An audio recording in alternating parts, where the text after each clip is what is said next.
साथियों, जय भीम, नमो बुद्धाय। सभी लोगों का स्वागत है इस चैनल में। धम्म प्रभात, बुद्ध और भारत। साथियों, इस चैनल के माध्यम से बुद्ध धम्म और भारतीय संदर्भ में उसके प्रभाव के बारे में बात की जाती है। और आज हम बात करेंगे ऐतिहासिक साक्ष्यों के माध्यम से विभिन्न संदर्भों को रखते हुए। और आज का संदर्भ है ये बुद्धिजीवियों का षड्यंत्र, राजीव पटेल जी द्वारा लिखित पुस्तक। उसमें कुछ चीज़ें उन्होंने संकेत किया है हमारे जो भारतीय जनमानस में प्राचीन भारत का इतिहास के संदर्भ में जो पुस्तकें प्रचलित हैं, तो कहीं न कहीं उनमें भ्रामक स्थितियाँ उत्पन्न होती हैं।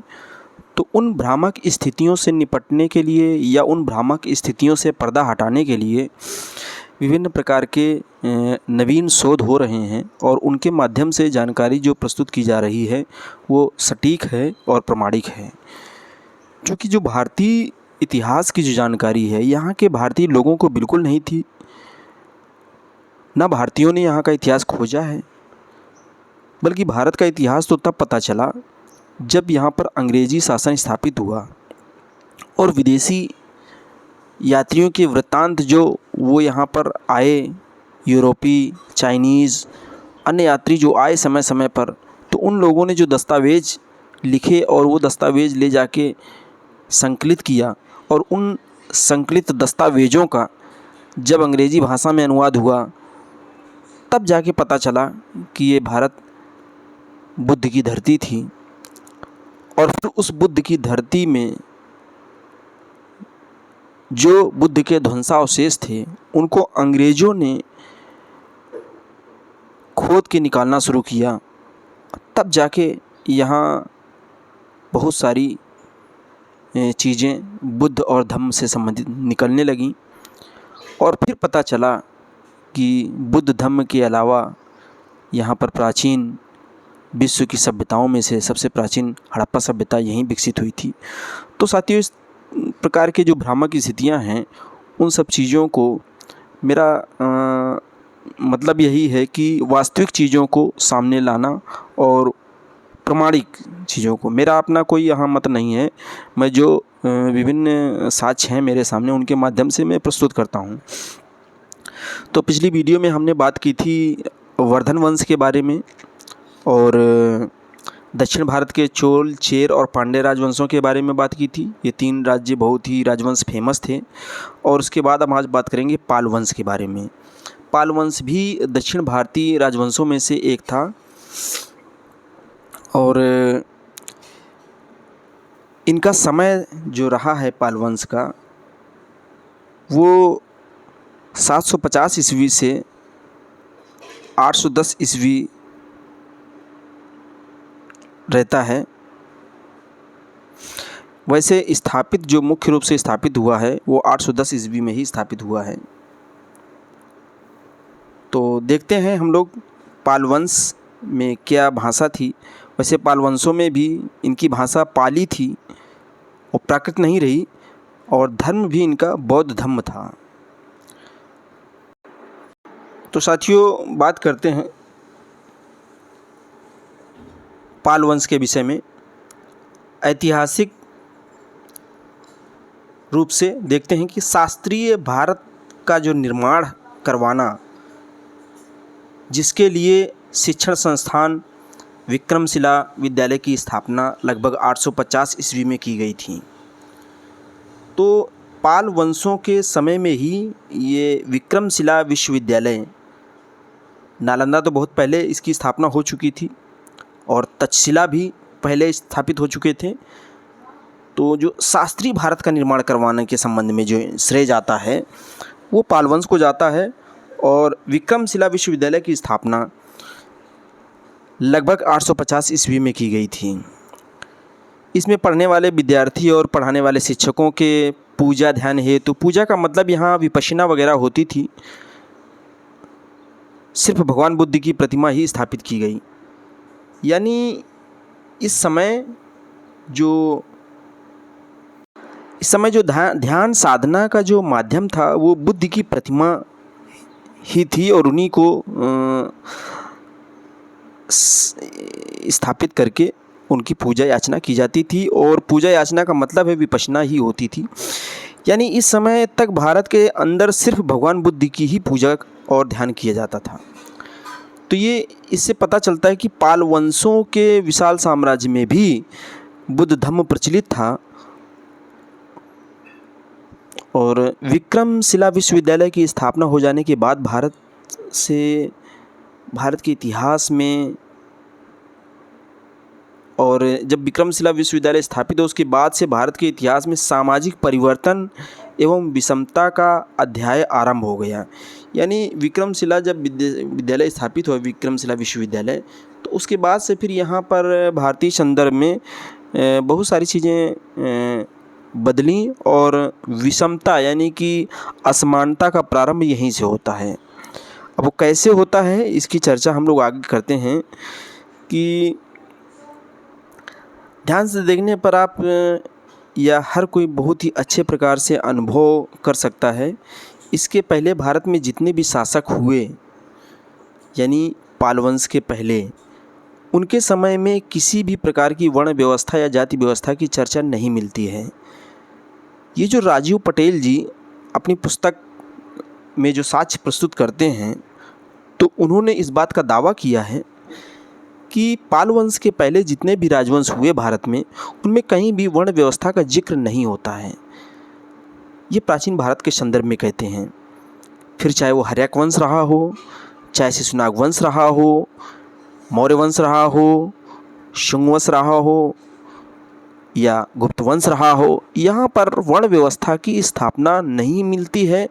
लेकिन यहाँ पर पाल वंश में आते आते और जब विक्रमशिला विश्वविद्यालय की स्थापना हो जाती है, तो यहाँ पर विषमता या असमानता आधारित समाज की स्थापना शुरू होती है।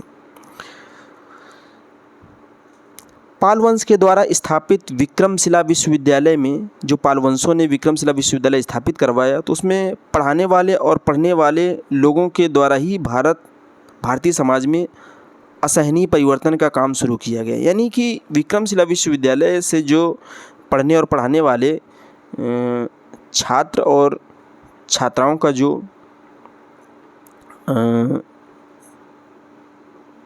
प्रचलन हुआ, उनके द्वारा ही समाज में जो भारतीय समाज बना, तो असहनीय परिवर्तन हुआ। असहनीय का मतलब जिसको बाद में सहना थोड़ा सा कठिन हो गया। अब पहले वाले उस स्वर्ण काल के भारत को, यानी कि जो गुप्त काल में भारत का स्वर्ण काल कहा जाता है गुप्त काल को, तो वो स्वर्ण काल की जो स्थिति थी वो नर्क काल का भारत में बदलने का काम शुरू हो गया। यानी ये समय ऐसा था, ये बहुत ही भयंकर परिवर्तन का समय था। और विक्रमशिला विश्वविद्यालय जो स्थापित हुआ, उसने परिवर्तन की एक आगाज़ की शुरुआत की। इतना भी नहीं हुआ, यानी इतना ही नहीं, इस समय के नारकीय बदलाव को सदियों पुराना परिवर्तन बताकर समाज को पूर्ण रूप से दिग्भ्रमित, यानी कि दिशा ही भ्रमित कर दी गई, और अब भी किया जा रहा है। यानी हमें ये चीज़ समझना है कि जो समाज में विषमतावादी व्यवस्था लागू हुई, या विषमतावादी व्यवस्था, चाहे वो जाति व्यवस्था हो, चाहे वर्ण व्यवस्था हो, इस तरह की जो असमानता भरी समाज आज हमको देखने को मिल रही है, वो 850 ईस्वी के बाद के समय में शुरू हुआ। और विक्रमशिला विश्वविद्यालय से पढ़ने के बाद जो छात्र और टीचर जो थे, उन्होंने जो शिक्षा व्यवस्था या शिक्षण प्रक्रिया के माध्यम से जो समाज निर्मित किया, वो विषमतावादी समाज बना। इसके पहले के भारत को स्वर्णकाल का भारत बोला जाता था, और उस स्वर्णकाल के भारत के अंदर किसी भी प्रकार की सामाजिक विभक्ति या सामाजिक विषमता, छुआछूत आदि इन सब चीज़ों का कोई प्रभाव नहीं था, कोई अस्तित्व ही नहीं था। अगर कुछ मिलता भी था तो वह था वर्ग विभक्ति, जो काम के माध्यम से वर्गों में समाज विभाजित था, और काम की कुशलता के आधार पर वो किसी भी काम को कर सकता था, जिसमें सिर्फ अमीर वर्ग और गरीब वर्ग होता था। दो ही वर्ग होते थे, एक अमीर वर्ग होता था जो ज़्यादा मेहनत करता था, उसके पास धन संपत्ति भी ज़्यादा होती थी। जो कम मेहनत करता था उसके पास धन संपत्ति और साधन कम होते थे। जो तरल होता था, तरल मतलब लिक्विड होता था, वो अब जो गरीब है तो अमीर बनने के लिए उसके रास्ते खुले होते थे, और जो अमीर होता था वो अगर आलस्य या अकर्मण्यता की स्थिति में आ जाए तो वो गरीब भी हो सकता था। तो ये स्थितियाँ थी। यानी समाज का जो अमीर, जो आज का जो अमीर है वो कल का गरीब हो सकता था, और कल का जो गरीब है आज अमीर होने की संभावना, और कर्म के अनुसार जाति वर्ग भी बदलते रहते थे। तो ये, लेकिन पाल वंश के बाद से जो भारत में जो जाति विभक्ति हुई, वर्ण विभक्ति या कर्म विभक्ति का मिलना शुरू हुआ, वो ठोस रूप में हुआ। यानी बाद में वो अपरिवर्तनीय हो गए, वंशानुगत हो गए। जन्म जन्मांतर के साथ वर्ण और सामाजिक विभक्ति चलने लगी। वर्ण और जाति यहाँ से मिलते हैं आपको ब्राह्मण, क्षत्रिय, वैश्य और शूद्र। ये चार वर्णों की जो संकल्पना है वो 9वीं शताब्दी में मिलती है, यानी कि 850 ईस्वी के बाद भारत में विकसित होता है शिक्षण संस्थान विक्रमशिला विश्वविद्यालय के माध्यम से। यानी ब्राह्मण अगर सेवा नौकरी का काम करे तो भी वह शूद्र नहीं होगा, और शूद्र अगर ज्ञानी भी हो तो वह ब्राह्मण नहीं हो सकता। जबकि इसके पूर्व का काल जो था, इसके विपरीत व्यवस्था थी। ये सभी इसी पालवंश के द्वारा स्थापित विक्रमशिला विश्वविद्यालय के छद्म, यानी कि एक छोटी सोच बुद्धिजीवियों के द्वारा आरंभ किया गया है, जिससे आप इसे आगे के अध्याय का अध्ययन कर अनुभव कर सकते हैं। तो जब आगे हम बात करेंगे तो निश्चित रूप से इसका और खुलासा होगा। तो हम ये कह सकते हैं कि विक्रमशिला विश्वविद्यालय का जो जिक्र होता है वो राजीव पटेल जी के थ्रू ये बताया गया कि इस समय की जो स्थिति थी वो सामाजिक वर्ण व्यवस्था का जन्मदाता था विक्रमशिला विश्वविद्यालय। इसके पहले की जो व्यवस्था मिलती है वो सिर्फ वंश और वर्ग मिलता है। जाति का उदय या जाति सूचक नाम यहीं से मिलना शुरू होते हैं पालवंश के बाद से। तो देखते हैं कि विक्रमशिला विश्वविद्यालय में पढ़ाने वाले शिक्षकों और पढ़ने वाले विद्यार्थियों को उपाधि मिलती थी। यानी जो टीचर्स थे उनको भी उपाधि दी जाती थी, और जो स्टूडेंट्स थे पढ़ने वाले उनको भी उपाधि दी जाती थी, जो आज भी संस्कृत पढ़ने पर उपाधि के रूप में मिलती है। यानी जो आज संस्कृत पढ़ता है तो उसको उपाधि दी जाती है। तो उस समय भी ये उपाधियों का जिक्र होता है, और विक्रमशिला में जो टीचर थे उनको भी उपाधि दी जाती थी, और जो स्टूडेंट्स होते थे उनको भी उपाधि दी जाती थी। अब देखने की बात हमें यह है कि जो टीचर्स होते थे उनको क्या उपाधि दी जाती थी। विक्रमशिला विश्वविद्यालय में जो शिक्षक होते थे, टीचर्स होते थे, उनको आचार्य कहा जाता था या उपाध्याय की उपाधि दी जाती थी। मुखोपाध्याय, यानी 3 उपाधियाँ इसमें टीचर्स के लिए मिलती हैं। पहला आचार्य, दूसरा उपाध्याय और तीसरा है मुखोपाध्याय। तो ये 3 उपाधियाँ शिक्षकों के लिए दी जाती थीं, और विद्यार्थियों के लिए जो कुशाग्र विद्यार्थी होते थे, तीव्र छात्र होते थे, बहुत तेज होते थे, उनको पंडित कहा जाता था, और उसके अगली वाली श्रेणी को महापंडित कहा जाता था।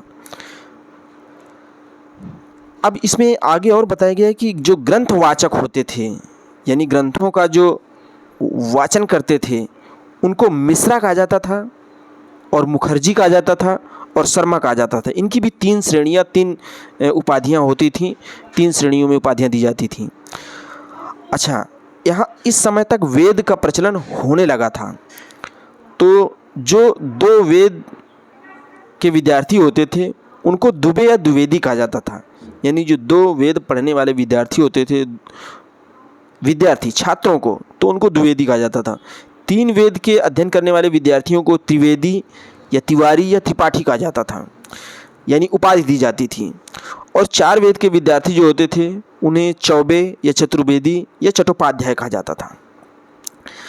तो इस तरह की उपाधियां शिक्षक और शिक्षार्थियों को उस समय विक्रमशिला विश्वविद्यालय में दी जाने लगी थी। ये उपाधियां वे हैं जो बाद में उपाधि यानी सरनेम और जाति, जो आज पंडित हैं वो जाति के स्वरूप में स्थापित होती चली गई और वे आज भी दिख रही हैं। ये सारी उपाधियां या सरनेम यहीं से प्रारंभ होती हैं। तो साथियों, हम लोगों ने देखा कि कैसी जो उपाधियां हैं, आज की जो जातियां हैं, आपको आचार्य तो एक उपाधि है, लेकिन उपाध्याय, मुखोपाध्याय ये जाति के रूप में परिवर्तित हो गई। पंडित ये भी एक जाति के रूप में, मिश्रा, मुखर्जी, शर्मा ये भी जातियों के नाम से प्रचलित हो गए इस समय। दुबे और द्विवेदी, त्रिवेदी और तिवारी, त्रिपाठी, चतुर्वेदी, चौबे, चट्टोपाध्याय ये सब जातियों के नाम से आज वंशानुगत जातियां हो गई हैं। यहाँ शिक्षा ग्रहण करने के लिए तत्कालीन समाज के प्रत्येक ब्राह्मणी मतानुसार, यानी प्रत्येक यहाँ जो शिक्षा ग्रहण करने के लिए उस समय के समाज के प्रत्येक जो गोत्र वंश के लोग जाते थे, इसलिए जाति के अंदर सप्त ऋषि के सारे गोत्र विराजमान हैं। ये ब्राह्मणी मतानुसार हैं। अब गोत्र देखेंगे तो गौतम, इसमें 11 नाम बताए गए हैं। तो इसमें कितने गोत्र होते थे या वंश होते थे, यानी यहाँ शिक्षा ग्रहण करने के लिए तत्कालीन समाज के प्रत्येक गोत्र वंश के लोग जाते थे, इसलिए जाति के अंदर सप्तऋषि के सारे गोत्र विराजमान हैं। तो यहाँ पर कहने का मतलब ये है कि यहाँ विक्रमशिला विश्वविद्यालय में सभी गोत्र या वंश के लोग अध्ययन करने के लिए जाते थे और उन सभी के नाम जो है, गोत्रों के या वंश के नाम ये निम्नलिखित दिए गए हैं।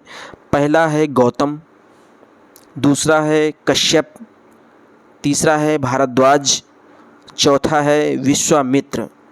जी हाँ, विश्वामित्र किसी एक व्यक्ति का नाम नहीं है, ये गोत्र या वंश का नाम है।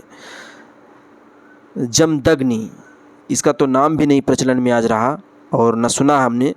वशिष्ठ, अब वशिष्ठ के बारे में हम लोग अभी तक तो ये जानते थे कि किसी व्यक्ति का नाम था वशिष्ठ, लेकिन यहाँ वशिष्ठ एक गोत्र था, एक वंश था पूरा। अत्रि, अत्रि भी एक वंश था। बाद में कुछ ऋषि मुनियों को जोड़कर गोत्र की संख्या को आगे बढ़ाया गया, जिसमें अब ये जो ऊपर के तो जो 7 अत्रि तक गोत्र थे ये तो थे ही, इसके बाद ऋषियों मुनियों को जोड़कर भी गोत्र बनाए गए। जैसे कौशिक ऋषि, ये भी एक गोत्र था, वंश था। वत्स ऋषि, इनका भी एक कोई व्यक्ति नहीं था, ये भी एक गोत्र था। और कौंडिन्य ऋषि, ये भी एक वंश और या गोत्र था। अगस्त ऋषि और जुड़ गए। तो ये जो 4 कौशिक ऋषि, वत्स ऋषि, कौंडिन्य ऋषि और अगस्त ऋषि, ये वो लोग जोड़े गए जो ऋषि मुनि होते थे, तो उनको भी इन गोत्र या वंशों में जोड़ दिया गया। ये सभी जो है ऊपर के 11 जो हमने नाम बताए, तो ये सभी विक्रमशिला विश्वविद्यालय में अध्ययन अध्यापन करने के लिए आते थे। तो बाद के समय में इन पंडितों ने राजपूतों के दरबार में सलाहकार का काम किया और अपने स्वार्थ पूर्ति हेतु प्रत्येक राजा को एक दूसरे से लड़ाकर मुस्लिम आक्रमणकारियों को मौका दिया। तुर्क मुस्लिम शासकों के आने के बाद पंडित और राजपूत दोनों ने ही मुस्लिम शासकों के दरबार में दरबारी का काम किया। देखिए, ये संधि काल का समय था। संधि काल मैं इसलिए कह रहा हूँ कि 8वीं सदी में लगभग 712 ईस्वी में मोहम्मद बिन कासिम का आक्रमण होता है भारत पर और मुस्लिम आक्रमण यहीं से प्रारंभ हो जाते हैं। तो यहाँ पर इन्होंने थोड़ा संदर्भ दिया हुआ है। मुस्लिम लोगों का प्रवेश होने लगता है भारत में और राजपूतों का यहाँ पर जो वर्चस्वशाली थे तो उनका सीधे मुकाबला होता है। और राजपूतों के जो दरबार में सलाहकार होते थे वो ब्राह्मण होते थे और ब्राह्मण लोगों ने, पंडित और राजपूतों ने मुस्लिम शासकों के दरबार में दरबारी का काम किया। इन्होंने दोनों में एक तरह से वाक युद्ध या द्वंद्व कराया। राजपूतों ने मुकाबला किया मुस्लिम लोगों का और ब्राह्मणों ने उनका बौद्धिक रूप से समर्थन किया और दोनों लोगों का समर्थन किया। जहाँ मौका देखा वहाँ वो तो इनके भी दरबार में रहे और उनके भी दरबार में रहे। यानी कि मुस्लिमों का जब शासन स्थापित हुआ तो उनके दरबार में भी ब्राह्मणों का वर्चस्व रहा और राजपूतों के दरबार में भी वर्चस्व उनका बना रहा। तो पाल वंश के समय काम के अनुसार पद का नामकरण हुआ जो दिखाया गया है। और इनके ये सारे पद आज भी विद्यमान हैं, लेकिन अब सिर्फ जाति सूचक और पुश्तैनी हो गए हैं। जी हाँ, ये जितने भी हमने पद ऊपर गिनाए और पद का मतलब ये जो उपाधियाँ हैं और गोत्र वंश के नाम गिनाए, ये आज एकदम जड़ रूप में हो गए हैं और कठोर हो गए हैं और जन्मजात हो गए हैं। यानी अगर तिवारी के घर में या त्रिवेदी के घर में या त्रिपाठी के घर में कोई बच्चा पैदा होता है तो तिवारी त्रिवेदी, भले उसको एक वेद का भी ज्ञान ना हो, लेकिन त्रिवेदी वो कहा जाएगा। ठीक उसी प्रकार है द्विवेदी। तो द्विवेदी जो अब उस समय जो पाल वंशों के समय में तो ये द्विवेदी इसलिए कहा जाते थे क्योंकि वो 2 वेद पढ़े हुए होते थे। जो वेद में जो भी कुछ भी लिखा है उनको जानकारी होती थी, तो द्विवेदी कहा जाता था। तो इस तरह ये जो उपाधियाँ थी वो उनके ज्ञान के आधार पर थी कि इनको इस चीज़ का ज्ञान है क्या नहीं है वो एक अलग विषय है, लेकिन हाँ जो वेदों में लिखा है वो उसको समझते थे, पढ़ा है तो उसको ज्ञाता था। 2 वेद का ज्ञाता था तो द्विवेदी कहा जाता था। 3 वेद का जो ज्ञान रखता था तो उसको त्रिवेदी कहा जाता था। 4 वेदों के जो ज्ञान रखने वाले व्यक्ति को था चतुर्वेदी कहा जाता था, चट्टोपाध्याय कहा जाता था, चौबे कहा जाता था। लेकिन आज की स्थिति क्या है, वो भले हिंदी व्याकरण या संस्कृत व्याकरण का कुछ भी न जानता हो, भाषा न जानता हो, लेकिन आज जो बच्चा चौबे के घर में पैदा होगा, चतुर्वेदी के घर में पैदा होगा, चट्टोपाध्याय के घर में पैदा होगा तो वो चतुर्वेदी होगा, जन्म के आधार पर हो गया। तो ये सारी चीज़ें अब जन्म जन्मांतर के आधार पर चलने लगी। राजा नायक होता था, परमेश्वर, परम भट्टारक, महाराजा धीराज, ये उपाधियाँ राजपूत जाति का उदय यहाँ से हैं। ये लोग उपाधियाँ लेते थे। रानका संभवतः अधीनस्थ प्रमुखों की उपाधि होती थी। सामंत और महासामंत, ये अधीनस्थ और क्षेत्रीय सामंत होते थे राजा के, उनको सामंत कहा जाता था। महासंधि विग्रहिक, ये विदेश मंत्री होते थे। ये वे पद हैं जो राज्य व्यवस्था में संचालित होते थे उनके द्वारा। दत्त जो होता था प्रमुख राजदूत होता था। दत्त या दत्ता की उपाधि का उदय यहीं से शुरू होता है, जो अब ब्राह्मण जाति सरनेम है। तो ये भी एक जो दत्त प्रमुख राजदूत होते थे, जो अम्बेसडर होते थे जो किंग के, राजा के, तो उनको दत्त कहा जाता था। और दत्ता जो आज की उपाधि है ब्राह्मणों की, वो सरनेम हो गया है, जन्मजात हो गया है। राजस्थानी, तो ये उप प्रांतों के राज्यपाल हुआ करते थे। अग्रछा, ये प्रधान रक्षक होते थे। शास्त्राधिकर्ता, टैक्स कलेक्टर जो टैक्स का संग्रह करता थे, कर संग्रह करते थे, उनको शास्त्राधिकर्ता कहा जाता था। और चौरोधारनिका, ये पुलिस होती थी। चौरोधारनिका ये पल्लव वंश में। और सौलकाका, व्यापार का जो कर होता था उसको ये संग्रह करते थे। 10 पराधिका, ये दंडाधिकारी हुआ करते थे। तारिका, नदी पार करने पर शुल्क संग्रह करते थे। ये जो निषाद या मल्लाह जाति का उदय हो गया यहाँ से, तो इनको तारिका पद दिया गया, पद नाम से जाना जाता था। महाअक्षपटलिका, ये महालेखाकार होता था। और ज्येष्ठ कायस्था, ज्येष्ठ कायस्था माने दस्तावेजों का जो लेन देन करने वाला होता था उसको ज्येष्ठ कायस्था कहा जाता था। कायस्थ जाति का उदय यहाँ से होता है। और प्रमात्र, भूमि मापन का जो प्रमुख कार्य करता था उसको प्रमात्र कहा जाता था। महादंड नायक या धर्माधिकारी, ये प्रधान दंडाधिकारी होता था।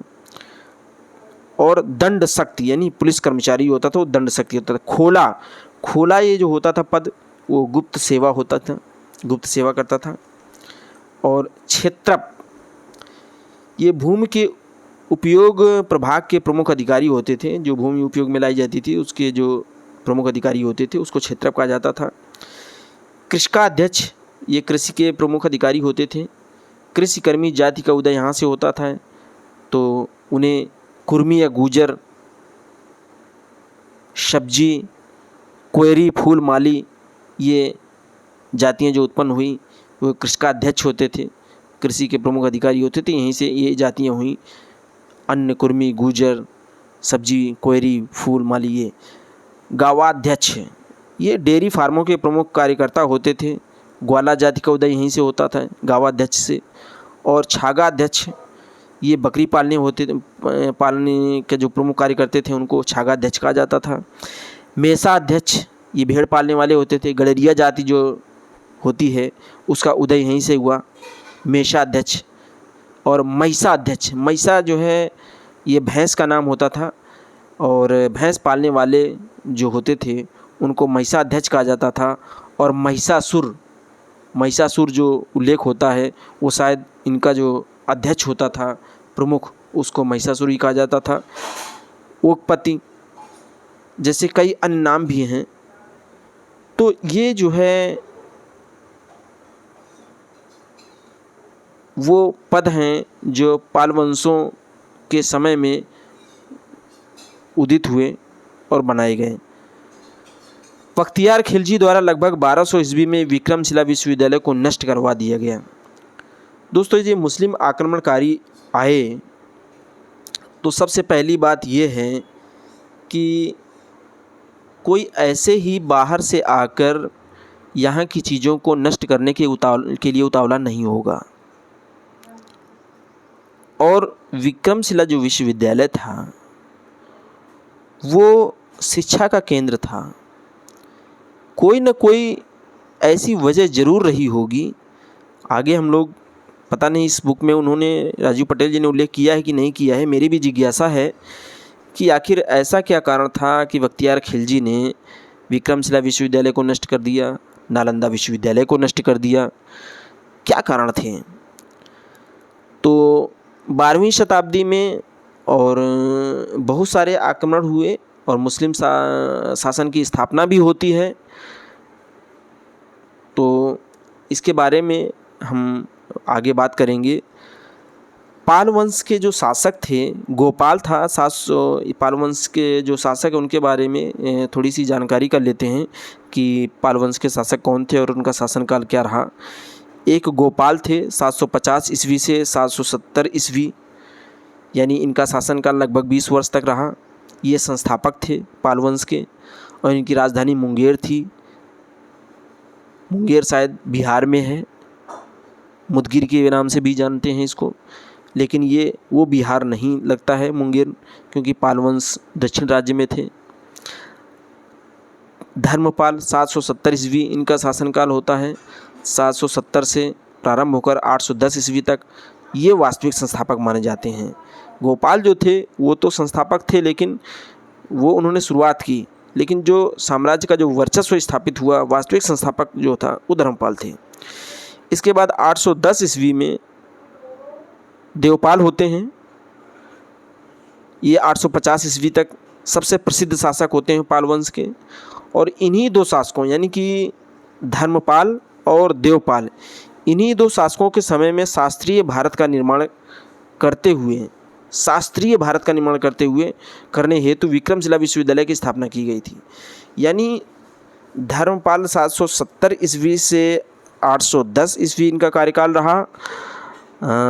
30 और 10 ये लगभग 40 वर्षों के शासनकाल धर्मपाल शासन किया। और 810 से 850 ईस्वी 40 वर्ष तक का शासनकाल ये देवपाल का ही रहा। और शास्त्री का मतलब मेरा जहाँ तक समझ में आता है कि जो शास्त्रों की रचना हुई, जो आज ब्राह्मण समुदाय बहुत गर्व करता है कि हमारे शास्त्रों में ये लिखा है, तो वो शास्त्रीय भारत का निर्माण है। और वो शुरुआत पाल वंशों के समय में हुई। और विक्रमशिला जो विश्वविद्यालय है वो शास्त्रीय निर्माण के लिए एक प्रमुख केंद्र के रूप में उभर कर आया। और जो आगे चलकर यहाँ के पढ़ने वाले और पढ़ाने वाले लोगों के वंशजों द्वारा शास्त्रीय भारत की जगह नारकीय भारत का निर्माण कर दिया गया। यहाँ दोस्तों जैसे लेखक ने बताने का प्रयास भी किया है कि जो शास्त्रीय भारत यानी कि शास्त्रों के माध्यम से भारत की सामाजिक व्यवस्था जो स्थापित की गई, आज भी लोगों को सुना जाता है, कहा जाता है, वो बड़ा गर्व करते हैं कि हमारे शास्त्रों में ये लिखा है, हमारे शास्त्रों के में ये चीज़ें नहीं लिखी हुई हैं। यानी शास्त्रों में जो चीज़ें लिखी हैं वो मानते हैं, जो चीज़ नहीं लिखी है वो नहीं मानते हैं। ये इतना जो समझते हैं कि वो शास्त्रों में हमारे ज्ञान विज्ञान बहुत भरा पड़ा है, तो शास्त्रों से हट के वो कोई चीज़ यकीन करना नहीं चाहते हैं, दूसरी दुनिया को देखना नहीं चाहते हैं। उनके शास्त्र किन परिस्थितियों में लिखे गए और किन परिस्थितियों को ध्यान में रखकर लिखा गया और कितना उनका जो है वैज्ञानिक दृष्टिकोण स्थापित होता है, ये सब बातें सोचने समझने की है। और उन लोगों को भी सोचना चाहिए कि जो शास्त्रों का संदर्भ देते हुए कहते हैं और शास्त्रों के माध्यम से सारी दुनिया को देखने का प्रयास करते हैं, तो शास्त्रों के आधार पर अगर हम देखेंगे तो निश्चित रूप से कहीं ना कहीं खामी नज़र आएगी। और शास्त्र उस समय के उद्देश्य की पूर्ति हेतु शायद लिखे गए होंगे और वो समय के बुद्धिजीवी लोगों ने जो चीज़ें अपने आप को समझी होंगी कि नहीं हमारे उद्देश्य की प्रतिपूर्ति नहीं हो पा रही है, तो उस उद्देश्य को प्रतिपूर्ति के दृष्टिकोण से उन्होंने शास्त्रों का निर्माण किया होगा, तो उस उद्देश्य की पूर्ति उनकी हुई। लेकिन आज हम अगर बदली परिस्थितियों में और आज के संदर्भ में आधुनिक विश्व में, और जब ये पूरा विश्व विज्ञान के आगोश में बन गया है और हमें ज्ञान विज्ञान के प्रभाव से हमारे चारों ओर बिना वैज्ञानिक उपकरणों और वैज्ञानिक सोच से और वैज्ञानिक ज्ञान के बिना हमारा काम नहीं चल रहा है, तो हम शास्त्रों के अवैज्ञानिक तरीकों को ढोकर हम काम नहीं कर सकते हैं। तो ये सोचने की का प्रश्न है कि जो हमारे साथी और भाई लोग बहनें दावा करते हैं कि नहीं हमारे शास्त्रों में ये नहीं लिखा है, तो उनको ये फिर से पुनः विचार करने की ज़रूरत है कि शास्त्रों की वास्तविकता और उनकी उपयोगिता आज के संदर्भ में क्या है और है भी कि नहीं है, ये बहुत देखने की ज़रूरत है। इस वंश के अन्य शासक जो हुए यानी पाल वंश के जो शासक हुए 850 से 988 ईस्वी तक, सुरपाल, विग्रहपाल, नारायण पाल, राज्यपाल, गोपाल द्वितीय, विग्रहपाल द्वितीय, महिपाल फर्स्ट आदि ये थे। अंतिम शासक गोविंद पाल 1165 ईस्वी में हुआ। तो इन्होंने आधार जो लिया है इन सब चीज़ों का वो पाल वंश की जीवनी से लिया है। और राजीव पटेल जी ने ये जो बताया है चीज़ें पाल वंश की और विक्रमशिला के विषय में जो बताया कि शास्त्रीय भारत की शुरुआत, तो शास्त्रीय भारत की शुरुआत का संदर्भ मैं यही समझता हूँ कि शास्त्रों की जो बात आती है वही शास्त्रीय भारत है और उसकी शुरुआत पाल वंश के समय में हुआ। और पाल वंश ने एक विद्यालय स्थापित किया, विक्रमशिला विश्वविद्यालय। वहाँ पर जो शिक्षक और शिक्षणार्थी निकले उन्होंने आज के समाज का सामाजिक ढांचा गठित किया। और फिर इसके बाद दोस्तों अगले वीडियो में हम लोग बात करेंगे राजपूतों का उदय। और राजपूतों का बहुत ही रोचक इतिहास है। राजपूत जो शब्द है वो संस्कृत के शब्द राजपुत्र से बना है और पाली का जो शब्द है राजा के पुत्र का अपभ्रंश है। यानी मूल शब्द जो है वो पाली का है, राजा के पुत्र राजपुत्र कहते थे और वो संस्कृत में राजपुत्र हो गया, तो ये अपभ्रंश बताया गया है, यानी कि मूल भाषा पाली ही थी। और इस प्रकार राजपूतों का उदय के बारे में हम अगली वीडियो में चर्चा करेंगे। तो साथियों जय भीम, नमो बुद्धाय। और अगर आप नए हैं तो इस चैनल को सब्सक्राइब कर लें। और इस चैनल में मैं सारी जो है प्रमाणिक जानकारी देने का प्रयास है मेरा। और चैनल का उद्देश्य है कि वैज्ञानिक सोच विकसित हो और भ्रामक स्थितियाँ जो इतिहास में अप्रमाणिक चीज़ें जो दिखाई जाती हैं जिनका कोई प्रमाण नहीं है, तो जैसे पुराणों के माध्यम से ही पूरा इतिहास बताने की कोशिश करना, ये कहीं न कहीं इतिहास विषय के साथ अन्याय है, क्योंकि पुराणों की जो प्रामाणिकता है और प्राचीनता है उसके बारे में भी काफ़ी संदेह हैं और ये स्पष्ट नहीं है कि 18 पुराणों में सर्वप्राचीन कौन है और किस युग में है, और बहुत सारी चीज़ें हैं जो संदिग्ध हैं। लेकिन यहाँ पर जो है जो बात कही जा रही है वो प्रामाणिक है और उसका प्रमाण संदर्भ दिया जाता है। तो दोस्तों, इस चैनल को सब्सक्राइब करें और जानकारी लेने के लिए धन्यवाद।